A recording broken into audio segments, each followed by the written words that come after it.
5 minute और किताब का नाम है चैपटकॉक राइटर, जबकि प्रोड्यूसर हैं इमानुएल असलम साहब, आवाज़ में शाहजाद शौकत है। और हम देख रहे हैं सफ़ा नंबर 54 है, 54 है, और बाब नंबर 11 आग और सोने का जाल है। इसका आगाज़ हो रहा है। लूका की मार्फत लिखी गई इंजील 5 बाब 4 आयत से लेकर 7वीं आयत तक।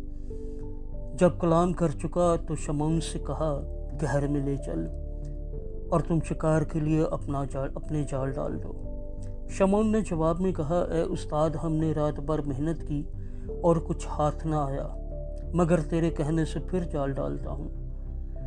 ये किया और वो मछलियों का बड़ा गोल घेर लाए और उनके जाल फटने लगे, और उन्होंने अपने शरीकों को जो दूसरी कश्ती पर थे इशारा किया कि आओ हमारी मदद करो।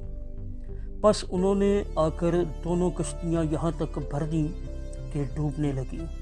खुदावंद के पाक कलाम के पढ़े सुने जाने पर उसकी बरकत नाज़िल सब कहिएगा आमीन। जब यीशु ने अपने शागिर्दों को वापस गहरे में भेजा तो वो इतनी ज़्यादा मछलियाँ घेर लाई कि उनके जाल फटने लगे। ये एक मोजज़ा भी था और पेशन गोई भी थी। ये आने वाली फसल की तस्वीर थी, जहां बहुत से लोग यीशु को जानेंगे और उससे मोहब्बत करने लगेंगे। एक दिन मैंने कहा, ए खुदावंद, फसल की कहानी क्या है? जाल के सुराख बहुत बड़े हैं, इसलिए इसमें कोई भी फसल नहीं आ सकती। खुदा ने रूहों को बचाने के लिए लोगों को मछलियां पकड़ने की तशबीह इस्तेमाल की थी।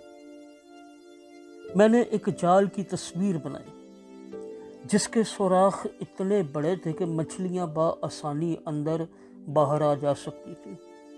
इसके बाद ज़्यादा अरसा नहीं गुजरा था, हमारा ख़ानदान छुट्टियों पर गया और हम अपने बेटे जेकब के एक दोस्त को साथ ले गए।